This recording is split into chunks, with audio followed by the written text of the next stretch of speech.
The Complete Poems of Emily Dickinson, edited by Thomas H. Johnson.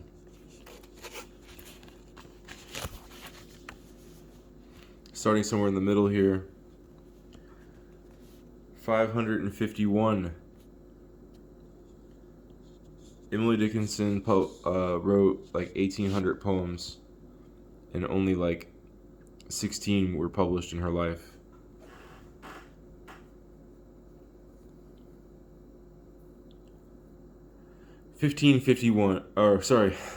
Poem number 551. There is a shame of nobleness confronting sudden pelf, a finer shame of ecstasy convicted of itself, a best disgrace a brave man feels, acknowledged of the brave. One more, ye blessed, to be told, but that's behind the grave.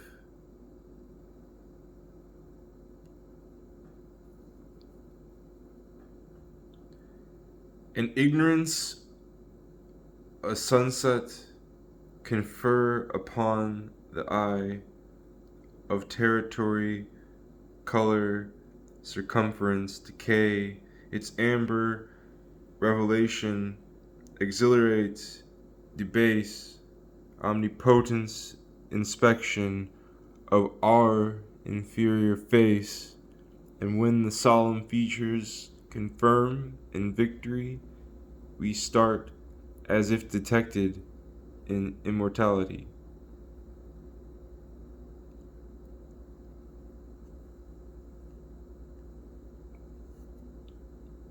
One crucifixion is recorded only. How many be is not affirmed of mathematics or history.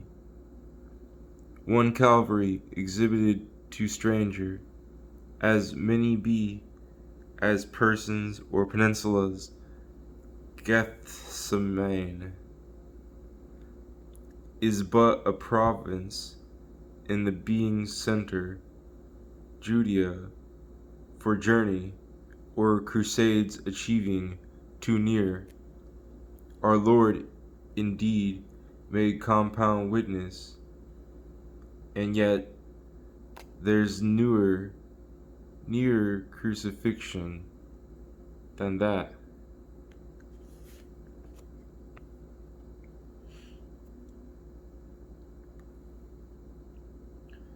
The blackberry wears a thorn in his side, but no man heard him cry. He offers his berry just the same to partridge and to partridge. He sometimes holds upon the fence or struggles to a tree or clasps a rock with both his hands, but not for sympathy. We tell a hurt to cool it. This mourner to the sky a little further reaches instead. Brave blackberry. Trust in the unexpected. By this was William Kidd persuaded of the buried gold, as one had testified. Through this the old philosopher his talismanic stone discerned, still withholden to effort undivine. 'Twas this allured Columbus when Genoa withdrew before an apparition baptized America. The same afflicted Thomas when deity assured 'twas better the perceiving not, provided it believed. The brain within its groove runs evenly and true, but let a splinter swerve. 'Twere easier for you to put a current back when floods have slit the hills and scooped a turnpike for themselves and trodden out the mills.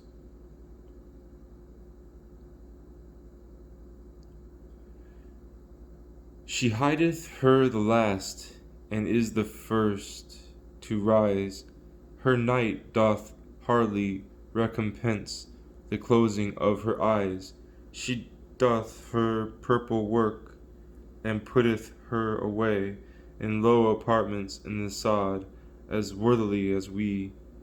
To imitate her life as impotent would be, as make of our imperfect mints the julep of the bee.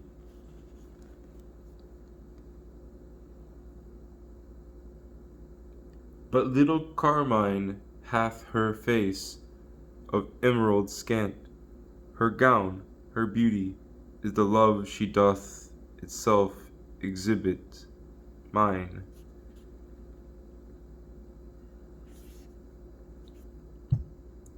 It knew no medicine, it was not sickness then, nor any need of surgery, and therefore 'twas not pain. It moved away the cheeks, a dimple at a time, and left the profile plainer, and in the place of bloom it left the little tint that never had a name. You've seen it on a cast's face. Was paradise to blame? If momently ajar, temerity drew near, and sickened even afterward for somewhat that it saw.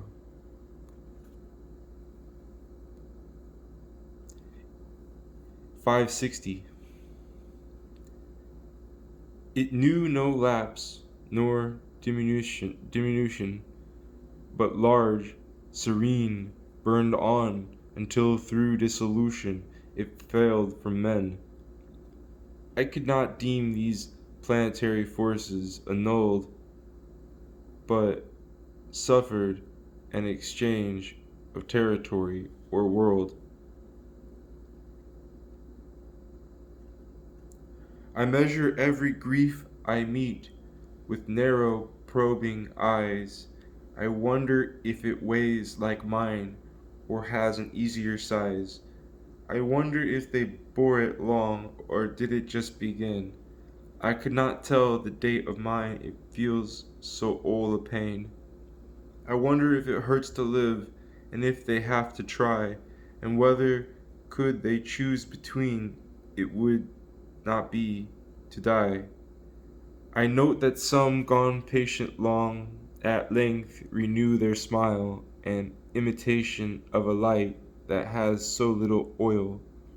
I wonder if when years have piled some thousands on the harm that hurt them early, such a lapse could give them any balm, or would they go on aching still through centuries of nerve, enlightened to a larger pain in contrast with the love.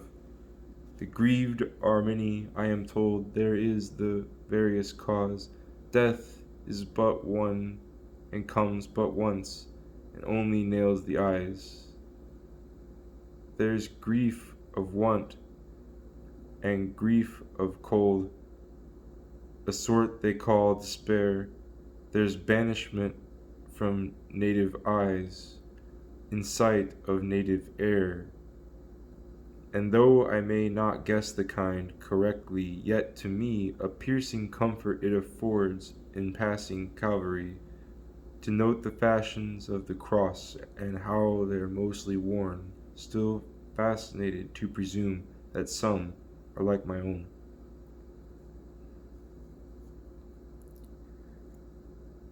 Conjecturing a climate of unsuspended suns adds poignancy to winter, the shivering fancy turns to a fictitious country to palliate a cold, not obviated of degree nor eased of latitude. I could not prove the years had feet, yet confident they run.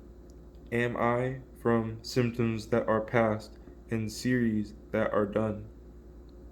I find my feet have further goals. I smile upon the aims that felt so ample yesterday. Today's have vaster claims. I do not doubt the self I was competent to me, but something awkward in the fit proves that outgrown I see.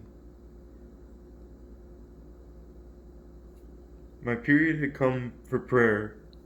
No other art would do. My tactics missed a rudiment. Creator, was it you? God grows above, so those who pray horizons must ascend. And so I stepped upon the north to see this curious friend. His house was not, no sign had he, by chimney nor by door. Could I infer his residence? Vast prairies of air, unspoken by a settler, were all that I could see. Infinitude, hadst thou no face that I might look on thee?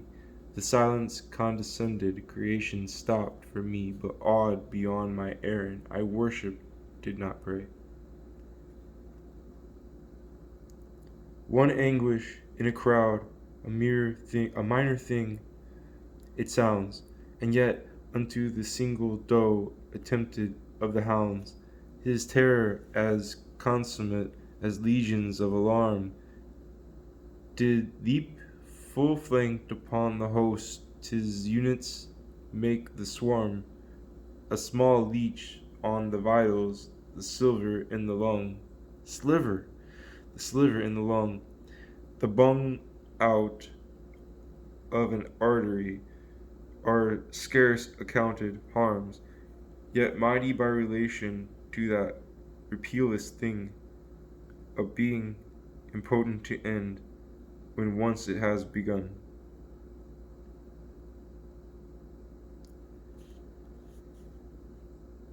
A dying tiger moaned for drink. I hunted all the sand. I caught the dripping of a rock and bore it in my hand. His mighty balls in death were thick, but searching I could see a vision on the retina of water and of me. 'Twas not my blame who sped too slow, 'twas not his blame who died while I was reaching him, but 'twas the fact that he was dead.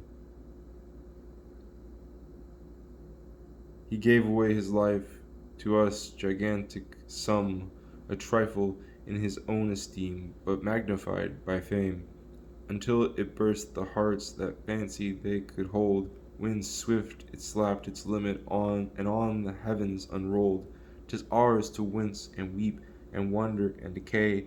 By blossom's gradual process he chose maturity and quickening as we sowed, just obviated bud, and when we turned to note the growth, broke perfect from the pod.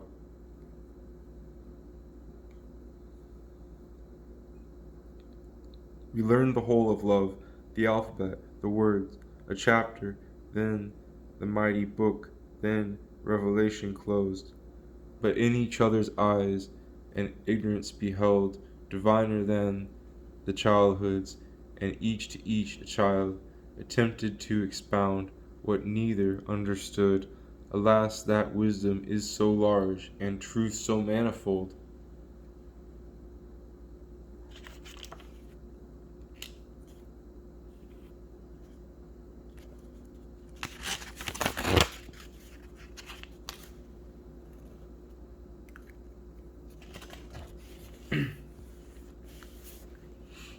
I reckon when I count at all, first poets, then the sun, then summer, then the heaven of God, and then the list is done. But looking back, the first so seems to comprehend the whole, and the other look a needless show. So I write, poets all, their summer lasts a solid year. They can afford a sun the East would deem extravagant, and if the further heaven be beautiful as they prepare for those who worship them, it is too difficult a grace to justify the dream. 570. I could die to know. 'Tis a trifling knowledge. Newsboys salute the door, carts joggle by, morning's bold face stares in the window. Were but mine the charter of the least fly. Houses hunch the house with their brick shoulders. Coals from a rolling load rattle how near to the very square his foot is passing, possibly this moment, while I dream here. Must be a woe, a loss or so, to bend the eye best beauty's way, but once aslant it notes the light, a difficult, a stalactite. A common bliss were had for less, the price is even as the grace. Our Lord thought no extravagance to pay across.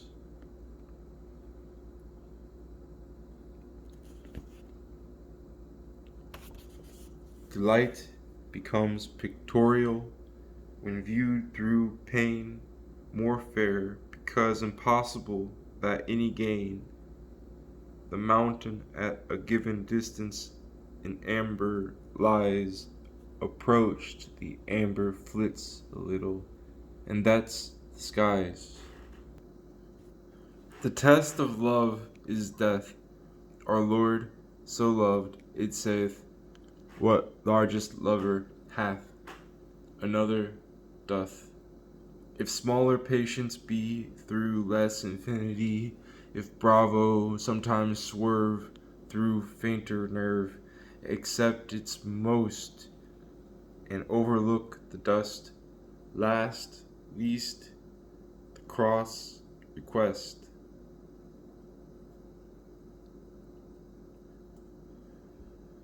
My first well day, since many ill, I asked to go abroad and take the sunshine in my hands and see the things in pod.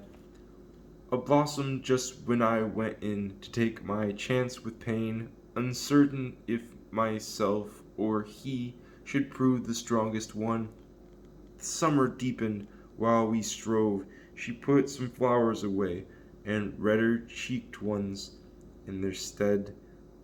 A fond, elusive way to cheat herself, it seemed she tried, as if before a child. To fade, tomorrow rainbows held, the sepulchre could hide. She dealt a fashion to the nut, she tied the hoods to seeds, she dropped bright scraps of tint about, and left Brazilian threads on every shoulder that she met. Then both her hands of haze put up to hide her parting grace from our unfitted eyes. My loss by sickness, was it loss, or that ethereal gain one earns by measuring the grave, then measuring the sun?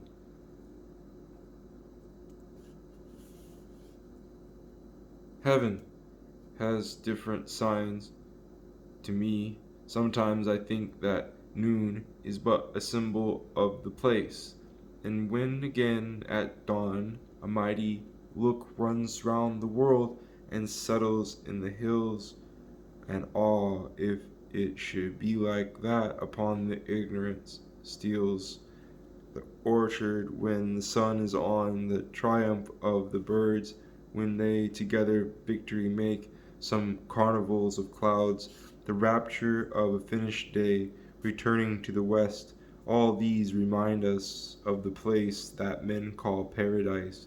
Itself be fair, we suppose, but how ourselves shall be adorned for a superior grace not yet our eyes can see.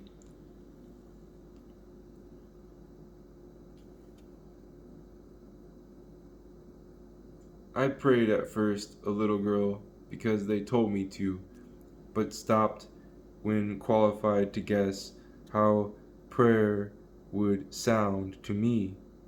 If I suppose God looked around each time my childish eye fixed full and steady on his own, in solemn, childish honesty, and told him what I like today and parts of his far plan that baffled me, the mingled side, that further baffled me, the mingled side of his divinity.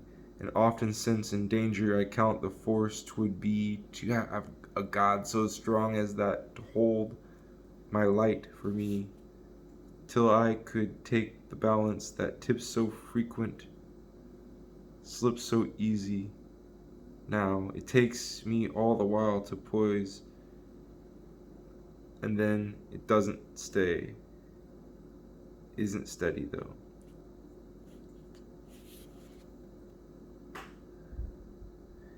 If I may have it when it's dead, I'll be contented so.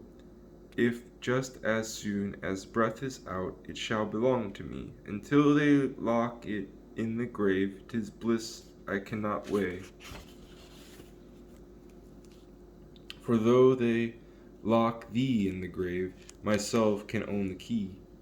Think of it, lover, I and thee, permitted face to face to be after a life, a death, we'll say, for death was that, and this is thee. I'll tell thee all, how bald it grew, how midnight felt at first to me, how all the clocks stopped in the world, and sunshine pinched me, 'twas so cold. Then how the grief got sleepy, some, as if my soul were deaf and dumb, just making signs across to thee that this way thou couldst notice me. I'll tell you how I tried to keep a smile to show you when this deep all waited. We look back for play at those old times in Calvary. Forgive me if the grave comes slow for coveting to look at thee. Forgive me if to stroke thy frost out vision's paradise.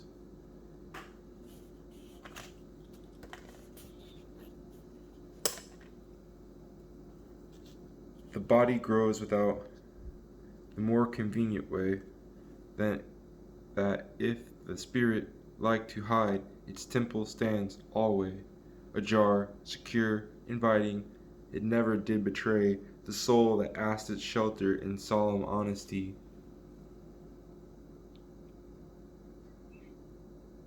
I had been hungry all the years my noon had come to dine. I trembling drew the table near and touched the curious wine.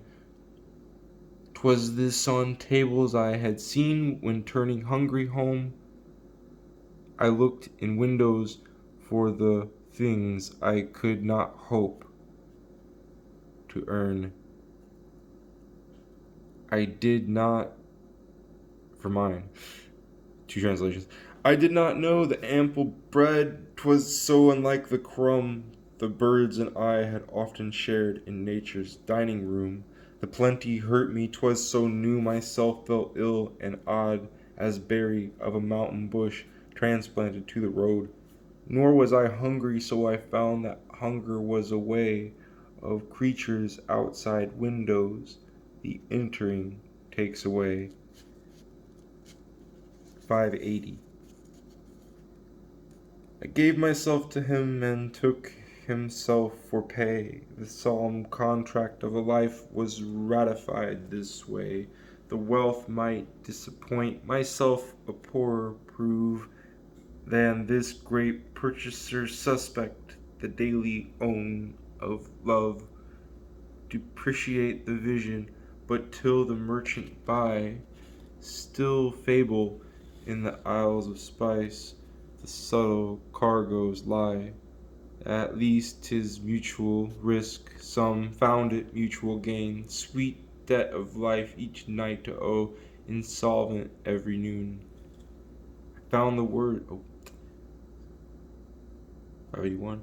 I found the words to every thought I ever had but one, and that defies me, as a hand did try to chalk the sun.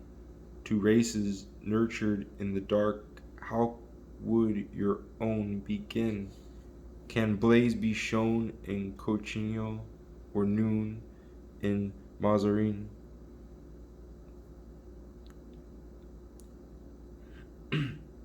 Inconceivably solemn, things so gay, pierced by the very press of imagery. Their far parades order on the eye with a mute pomp, a pleading pageantry. Flags are a brave sight, but no true eye ever went by one steadily. Music's triumphant, but the fine ear winces with delight. Are drums too near? A toad can die of light. Death is the common right of toads and men, of earl and midge, the privilege. Why swagger then? The gnat's supremacy is large as thine. Life is a different thing, so measure wine. Naked of flask, naked of cask, bare Rhine. Which ruby's mine?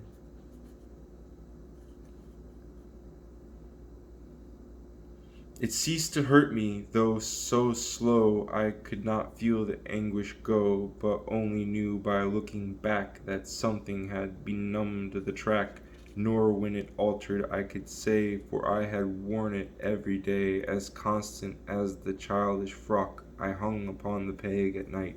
But not the grief that nestled close as needles ladies softly pressed to cushioned cheeks to keep their place, nor what consoled it I could trace, except whereas 'twas wilderness, its better, almost peace. I liked to see it lap the miles and lick the valleys up, and stop to feed itself at tanks, and then, prodigious step, spirit of the river, makes me feel.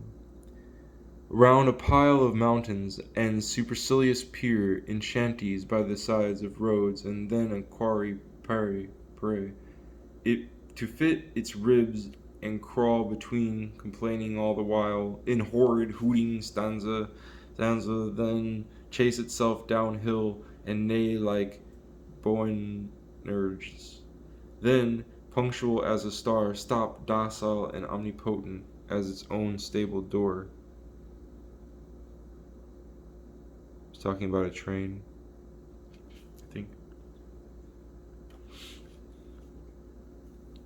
We talked as girls do, fond and late. We speculated fair on every subject but the grave. Of ours none affair. We handled destinies as cool as we disposers be, and God a quiet party to our authority. But fondest dwelt upon ourself as we eventual be. When girls to women softly raised, we occupied degree. We parted with the contract to cherish and to write, but heaven made both impossible before another night. Empty my heart of thee, its single artery, begin and leave thee out, simply extinction's date.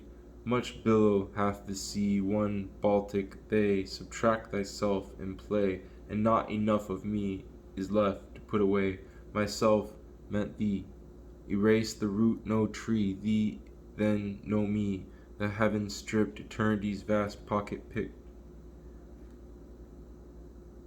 I cried at pity, not at pain. I heard a woman say, poor child, and something in her voice convicted me of me. So long I fainted to myself, it seemed the common way, and health and laughter, curious things to look at like a toy. To sometimes hear rich people buy and see the parcel rolled and carried, I suppose, to heaven for children made of gold, but not to touch or wish for or think of with the sigh. And so had been to me had God willed differently. I wish I knew that woman's name, so when she comes this way to hold my life and hold my ears for fear I hear her say, she's sorry I am dead.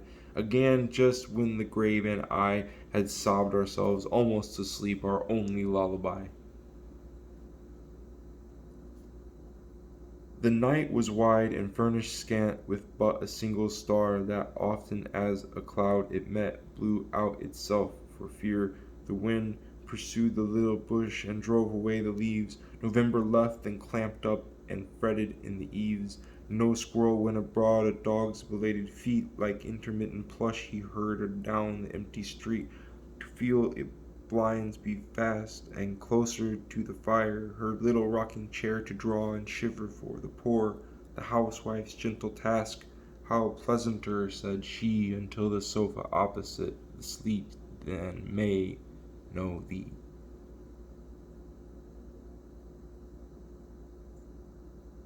Know thee is an O. 590. Did you ever stand in a cavern's mouth, widths out of the sun, and look and shudder and block your breath and deem to be alone? In such a place, what horror, how goblin it would be, and fly as 'twere pursuing you.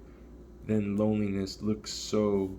Did you ever look in a canon's face, between those whose yellow eye and yours the judgment intervened, the question of to die, extemporizing in your ear, as cool as solder's drums?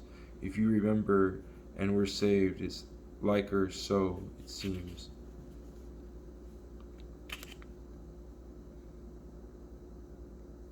To interrupt his yellow plan, the sun does not allow caprices of the atmosphere, and even when the snow heaves balls of specks, like vicious boy, directly in his eye, does not so much as turn his head busy with majesty. 'Tis his to stimulate the earth and magnetize the sea, and bind astronomy in place, yet any passing by would deem ourselves the busier as the minutest bee that rides emits a thunder, a bomb to justify. What care the dead for Chanticleer? What care the dead for day? 'Tis late ere sunrise vexed their face, and purple ribaldry of morning pour as blank on them as on the tier of wall. Pour is Pour. Pour as blank on them as on the tier of wall. The mason builded yesterday, and equally as cool. What care the dead for summer? The solstice had no sun, could waste the snow before their gate, and knew one bird attune, could thrill their mortised ear. Of all the birds that be, this one, beloved of mankind, henceforward cherished be. What care the dead for winter, themselves as easy freeze, June noon as January night, as soon the south her breeze of sycamore or cinnamon deposit in a stone, and put a stone to keep it warm, give spices unto men.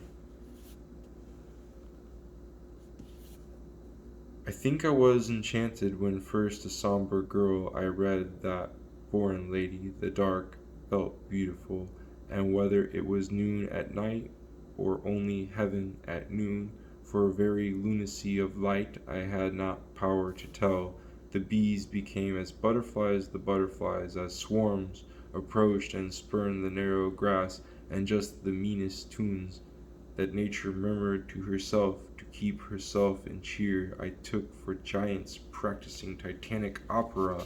The days to mighty meters stepped, the homeliest adorned, as if unto a jubilee 'twere suddenly confirmed. I could not have defined the change, conversion of the mind, like sanctifying in the soul, is witness not explained. 'Twas a divine insanity, the danger to be sane. Should I again experience 'tis antidote to turn to tomes of solid witchcraft, magicians be asleep, but magic hath an element like deity to keep.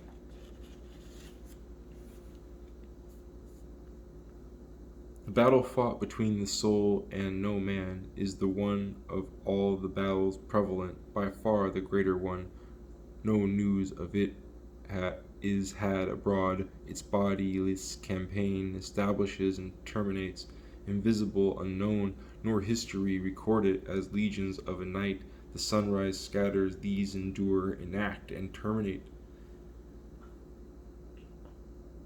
Like mighty footlights burned the red at bases of the trees, the far theatricals of day, exhibiting to these 'Twas universe that did applaud, whilst chiefest of the crowd, enabled by his royal dress, myself distinguished God.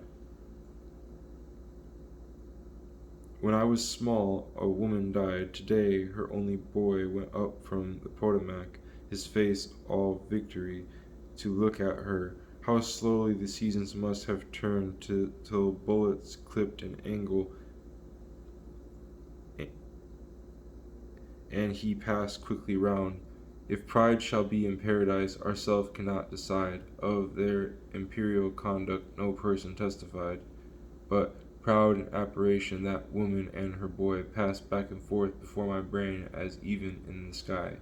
I'm confident that Bravo's perpetual break abroad for braveries remote as this in scarlet Maryland. It always felt to me a wrong to that old Moses done to let him see the Canaan without the entering. And though in soberer moments no Moses there can be, I'm satisfied the romance, in point of injury, surpasses sharper stated of Stephen or of Paul, for these were only put to death while God's adroiter will of Moses seemed to fasten with tantalizing play, as boy should deal with lesser boy, to prove ability. The fault was doubtless Israel's. Myself had banned the tribes, and ushered grand old Moses in penitential robes upon the broad possession. 'Twas little, but titled him to see old man on Nebo. Late as this, my justice bleeds for thee. 3 times we parted, breath and I. 3 times he would not go, but strove to stir the lifeless fan. The waters strove to stay. 3 times the billows tossed me up, then caught me like a ball, then made blue faces in my face, and pushed away a sail that crawled leagues off. I like to see, for thinking while I die, how pleasant to behold a thing where human faces be. The waves grew sleepy, breath did not, the winds like children lulled. Then sunrise kissed my chrysalis, and I stood up and lived. There is a pain so utter it swallows substance up, then covers the abyss with trance, so memory can step around across upon it, as one within a swoon goes safely, whence where an open eye would drop him, bone by bone.